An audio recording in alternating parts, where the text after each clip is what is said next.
Welcome back to my channel. আরও একটা নতুন ব্লগে তোমাদের স্বাগত। তো এখন বাজে 10:30, আর আজকে এখনও তেমনভাবে কিছু রান্নাবান্না করা হয়নি। এখন যাব, হাফ রান্না হয়েছে, হাফ রান্না হয়নি, কারণ কিছু জিনিস আনা বাকি ছিল, সেগুলো না আনলে রান্না করতে পারছিলাম না। তো সেই জন্য রান্না করতে একটু লেট হয়ে গেল। তো চলো কী রান্না করছি সেটা একবার তোমাদের সঙ্গে শেয়ার করি। চিংড়ি করবো, ওই জন্য এঁচোড়টাকে ধুয়ে সেদ্ধ করে নিয়েছি, একটু ভাপিয়ে নিয়েছি, বেগুন পোড়া করে নিয়েছি, একটু পান্তা ভাত বেঁচেছিল সেটা রয়েছে।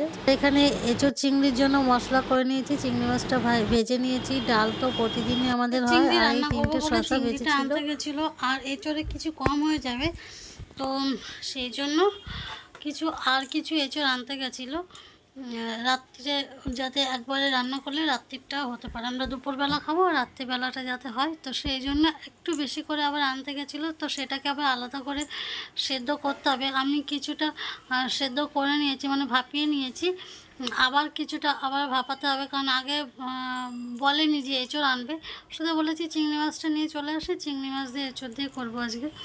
তো তারপর বললো আরও কিছু এঁচোড় নিয়ে যাই, তাহলে একবার রাত্রে হয়ে যাবে, রাত্রে আবার এই গরমের মধ্যে রান্না করতে হবে না, শুধু রুটি করলে হয়ে যাবে। তো সেইভাবে আমি এঁচোড়টাকে আগে প্রথমে ভাপিয়ে নিয়েছিলাম, তো এখন আবার ভাপাতে হবে, হাফ এঁচোড় আবার ভাপাতে হবে। তো এইটা হচ্ছে আজকে রান্না, এটাই হবে। দেখো গরমে পুরো র্যাশ বেরিয়ে গেছে পুরো গা দিয়ে। ইস্ত্রি করছিলাম, আয়রন করছিলাম, দেখো জামা কাপড়গুলো আয়রন করছিলাম, এখানে এইগুলো আয়রন হয়েছে, এখনও এই একটা বাদ আছে, হয়ে গেলে পরে বিকালের দিকে ভেবেছি আর এই দুটো করব। কালকে করে রেখেছিলাম আরও 6-7টা মতন কালকে করে রেখেছিলাম শার্টগুলো, তো এখন আবার আর কিছু করলাম, কিছু প্যান্টও করা বাকি আছে, তো সেইগুলো করতে হবে।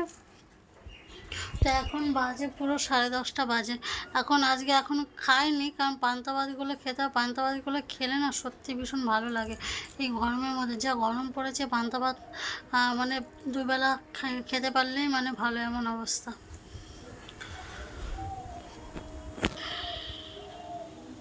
এঁচোড় ভাপিয়ে নিচ্ছি। ভাবলাম যে আজকে একটু শনিবার আছে, আজকে একটু ফল দিয়ে পুজো দেবো, তো সেই জন্য কলা নিয়ে এসেছে, কলা দিয়ে পুজো দেবো আজকে। এখনও আমি না ফুল তুলতে ভুলে গেছি, কারণ ছাদে ফুল রয়েছে, এই রোদের ভেতরে ছাদে একদম যেতে পারি না, এতটা আগুন পুরো, রোদের তাপের জন্য মানে একদম যেতে পারি না, ফুল তুলতে গিয়ে একদম পুরো স্নান হয়ে যেতে হয়। তা আজকে একদম ভুলে গেছি সকালবেলা যে গিয়ে একটু ফুলগুলো তুলে আনবো, এই রোদের মধ্যে আবার যেতে হবে।